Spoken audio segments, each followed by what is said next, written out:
Olá pessoal, sejam todos muito bem-vindos ao canal de cálculo. Eu sou o professor Daniel e hoje nós vamos conversar sobre função do segundo grau, uma outra função importantíssima, e vamos ver alguns detalhezinhos muito interessantes dessa função do segundo grau nessa nossa videoaula, tá? Então fica ligado.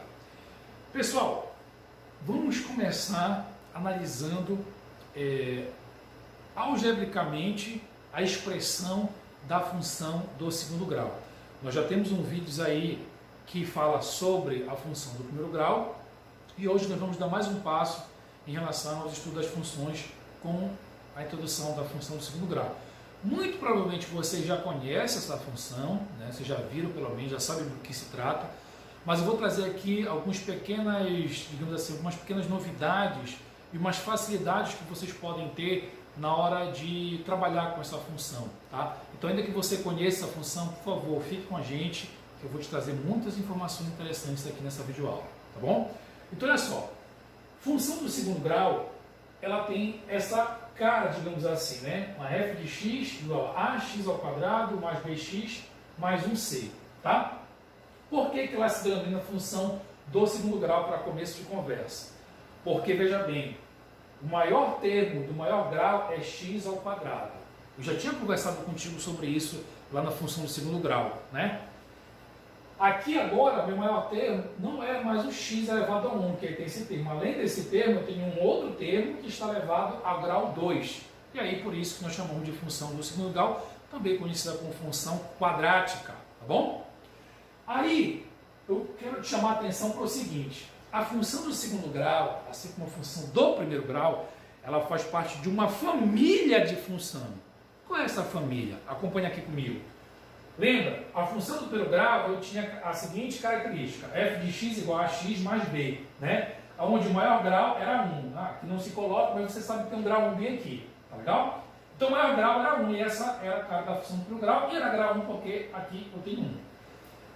Hoje, na nossa aula desse vídeo, é o segundo grau. Por quê? Porque além de ter o grau 1, eu tenho um outro termo que tem um grau maior, que é o grau 2. Está aí o termo função do segundo grau.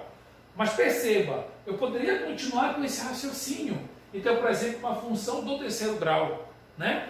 Onde eu teria a seguinte característica: ó, f de x igual a ax da terceira mais bx mais c mais d. Concorda? E aí, por que seria do terceiro grau? Porque o termo de maior grau está elevado à terceira. No caso, a minha variável x está elevada à terceira. Tudo bem? Aí vamos tentar generalizar o que isso está significando. Ó, primeiro grau, 1. Segundo grau, 2. Aqui 1 e aqui nada. Então seria 2, 1 e 0. Do terceiro grau seria 3, 2. Aqui tu sabe que tem 1, então seria 1 e 0. Então, é uma expressão onde o grau da sua variável, que nesse caso aqui está sendo x, ela vai sendo reduzida gradativamente. Concordas? Então, genericamente, nós poderíamos escrever assim, olha, um polinômio ou uma função de grau n.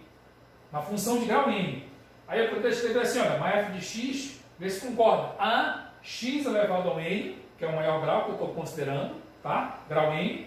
Depois, um bx elevado a n menos 1, olha, n menos 1, depois c elevado a n menos 2, depois c elevado a menos 3, e assim eu ia até chegar no valor constante k. Olha só, grau 1, uma constante, isso aqui é uma constante, um valor. Grau 2, grau 1, chega na constante. Terceiro grau, grau 3, grau 2, grau 1, até chegar na constante. Tá legal? Então, na verdade, meu aluno começa a perceber agora o seguinte: que a função do segundo grau, na verdade, ela é pertencente a uma família maior das funções, que é o que nós chamamos de função polinomial. A função polinomial nada mais é do que isso aqui, ó, genericamente eu tenho.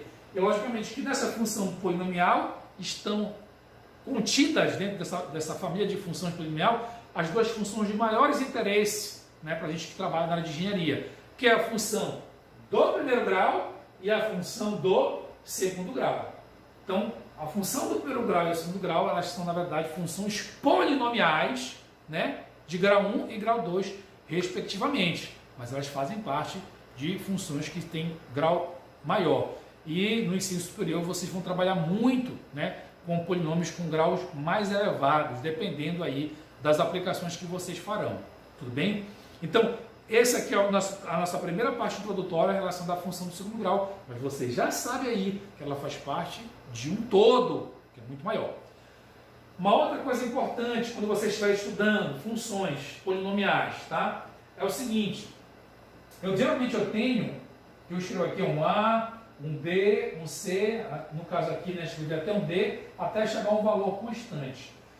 Essas letras que estão na frente dos valores do x elevado a uma potência, nós chamamos isso de coeficientes constantes.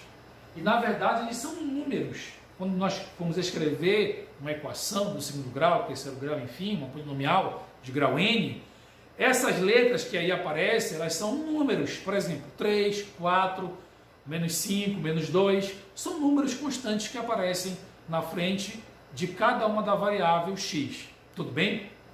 E aí, nós chamamos esses caras que aparecem aqui de coeficientes constantes. Inclusive, esse último termo aqui, que não está acompanhado com x. E também é denominado de coeficiente constante. Só que para ele, além de ser o coeficiente constante, nós também denominamos de termo independente. Por que nós denominamos de termo independente? Perceba, aqui ele é uma constante, mas esse termo aqui, ó, ele não depende só do A, o valor dele, depende também do valor do x elevado a n.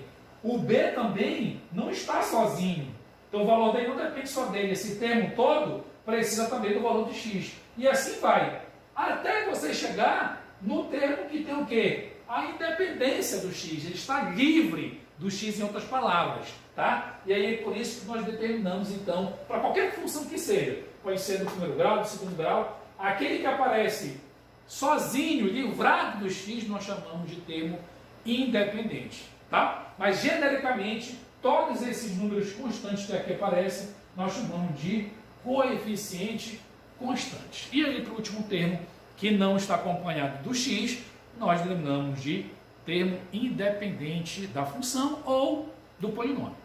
Tudo bem, pessoal? Legal. Agora vamos conversar sobre um pouquinho mais sobre essa função do segundo grau, que é o nosso interesse aqui. Te mostrei o todo, agora eu vou particularizar em cima dessa função do segundo grau. Vamos lá.